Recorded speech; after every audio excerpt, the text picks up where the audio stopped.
రావాల్సింది రావడం, మన ఇంట్లో అన్నీ కూడా కడిగేసి మనం పెడతాం, మన ఇబ్బంది పడుతుంటే ఎప్పుడు చూడటం అంచేత ఉన్నప్పుడు పెట్టాం, అందరంగా ఖర్చు పెట్టాం, మనం అక్కర్లే ఖర్చులన్నీ పెట్టుకుందాం. దానివల్ల బాధ పడడం తప్పదు. అనారాశి మనకి కట్టుకున్నాం కాబట్టి ఇలా జరిగింది అనుకుంటారు. తులారాశి చిత్తా నక్షత్రం 2వ పాదం 3వ పాదం. చిత్తా నక్షత్రం 2024 ఎలా ఉంటుంది అని అడిగారు. 2024 ఈ ఇంగ్లీష్ సంవత్సరాలు కాదు, మనకు కావాల్సింది తెలుగు సంవత్సరాలు కావాలి. తెలుగు సంవత్సరం అంటే చైత్ర మాసం అంది, తెలుగు వాళ్ళం కాబట్టి భారతదేశం తెలుగు సంవత్సరం అంది. తెలుగు సంవత్సరం చైత్ర మాసం చైత్ర మాసం, జనవరి ఫిబ్రవరి జనవరి నెల, మళ్ళీ జనవరి సంవత్సరం అయింది అనుకుంటే కుదరదు. అది ఇంగ్లీష్ వాళ్ళకి, అది మనకు కావాల్సిన తెలుగు సంవత్సరం చైత్ర మాసం కదా, చైత్ర మాసం. మరి పచ్చడి తినమన్నారు నైవేద్యం పెట్టి, ఏంటది ఎన్ని కలుస్తాయి అందులోని? వేప పువ్వు, బెల్లం, చింతపండు, సుగంధ ద్రవ్యాలు అన్నీ వేసి, చెరుకు మొక్కలు, అరటిపళ్ళు అన్నీ వేస్తాం. అన్ని రకాలు 9 రకాలు ఉంటాయి లెక్క పెట్టుకుంటే మనం. రుచులు 9 ఉంటాయి. అంటే నవగ్రహాలకి అన్నింటికి కూడా పచ్చడి తింటే దోషాలు పోతాయి. అది కొత్త సంవత్సరం రోజునే తినాలి, చైత్రమాస శుద్ధ పాఠ్యమి నాడు. ఆ పచ్చడి దేవుడు నైవేద్యం పెట్టి తినమన్నారు. అలా పెట్టివాడేవాడు, చేసేవాడేవాడు, తినేవాడేవాడు. అంటే మన జీవితంలో అన్ని రకాలు కూడా శుభాలే జరుగుతాయి. ఆయుధాన్ని పెట్టి సుఖాలు జరగచ్చు, కష్టాలు చదవచ్చు. కానీ గ్రహ దోషాలు తగ్గుతాయి బాగా, అంత విపరీతంగా ఉండవు. తులారాశి వారికి 5-6 సంవత్సరాలు ఏం బాగుంటలేదు, చాలా కష్టపడుతున్నారు, చాలా బాధపడుతున్నారు.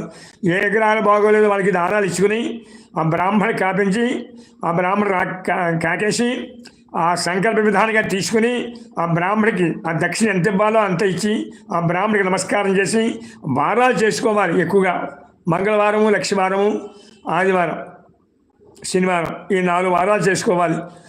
చిత్తా నక్షత్రం వాడికి చేసుకుంటే అన్ని విధాలు బాగుంటుంది, అన్ని విధాలు కూడా భగవంతుడు అనుగ్రహిస్తాడు. అది ఎలా చేయాలి? నిష్ట అంటే ఏంటి? ఉల్లిపాయ వెల్లుల్లిపాయ తినకూడదు, ఒక పూట భోజనం చేయాలి, సాయంత్రం టిఫిన్ తినాలి, కిందే పడుకోవాలి. యూట్యూబ్లో మీకు రాశులు ఏ రాశులకి ఎలా ఉందో అనేది యూట్యూబ్లో ఛానల్లో మేము వీడియోలు పెట్టామండి. యూట్యూబ్లో గ్రహాలన్నింటికి కూడా సంబంధించినవన్నీ కూడా యూట్యూబ్లో పెట్టాం. ఈ కొత్త సంవత్సరంలో పెడతాం. ఇంకా ఈ సంవత్సరంలో పెడతాం. అది కూడా చూసి మీరు ఆనందించి ఆ రాశులు ఏం చెబుతాం ఆ రకంగా మీరు చేసుకుని మీరు కష్టాలు తొలగించుకోండి. మీరు అందరూ బాగుంటే మేము బాగున్నట్టే లెక్క. మాకు ఏ ఇమ్మని మేము అడగట్లేదు, చెబుతున్నాం. మీరు చేసుకోండి, అన్ని విధాలా బాగుంటుంది. ఇప్పటి వరకు ఈ మాసాలన్నింటికి చెప్పాం, అన్ని మాసాలు మంచివని. అంచేత మీరు అది కూడా చేసుకోండి. ఈ యూట్యూబ్లో కూడా చెప్పడం కొత్త సంవత్సరం వచ్చిన తర్వాత. ఇప్పుడు చెప్పేది ఏమీ లేదు, కొత్త సంవత్సరం వచ్చిన తర్వాతే. అన్ని రాశుల వారు ఉచ్చ స్థితిలో ఉంటారు. ఈ సంవత్సరం అందరికీ బాగుందండి. ఈ సంవత్సరం వచ్చే సంవత్సరం చైత్ర మాసంలో జనవరి నెల కూడా బాగుంది అందరికీ కూడా, అన్ని రాశుల వాళ్ళకి కూడా.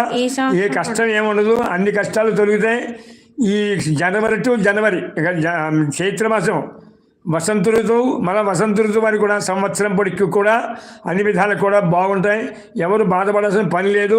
ఆ గ్రహాలన్నీ చెబుతాం, ఏ దోషం కాదో ఆ దోషాన్ని చేసుకుని ఆ దేవాలయానికి దర్శనం చేసుకోండి. అందరూ సుఖశాంతులతో ఉండండి. మీరు బాగుంటే భగవంతుడు అనుగ్రహిస్తాడు. భగవంతుడే మనం చూస్తాడు, మనం చూడకుండా పోవడం.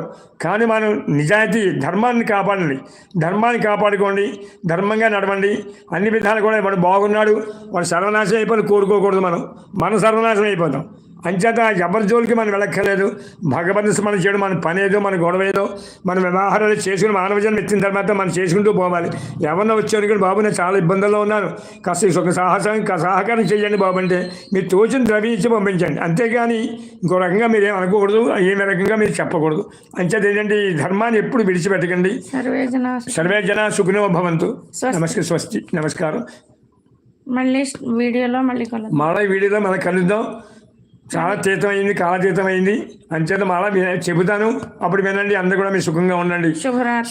అన్నీ కూడా అన్ని విధాలు కూడా భగవంతుడు కాపాడుతాడు. మీరు నిష్టలతో ఉండాలి. నిష్టతో ఉంటే అన్నీ కూడా మీకు అన్ని విధాలు కూడా శుభాలు జరుగుతాయి. ఏ గ్రహాల దోషం ఉన్నా కూడా పోతాయి, ఏమీ ఉండవు. అంచేత శుభరాత్రి, స్వస్తి.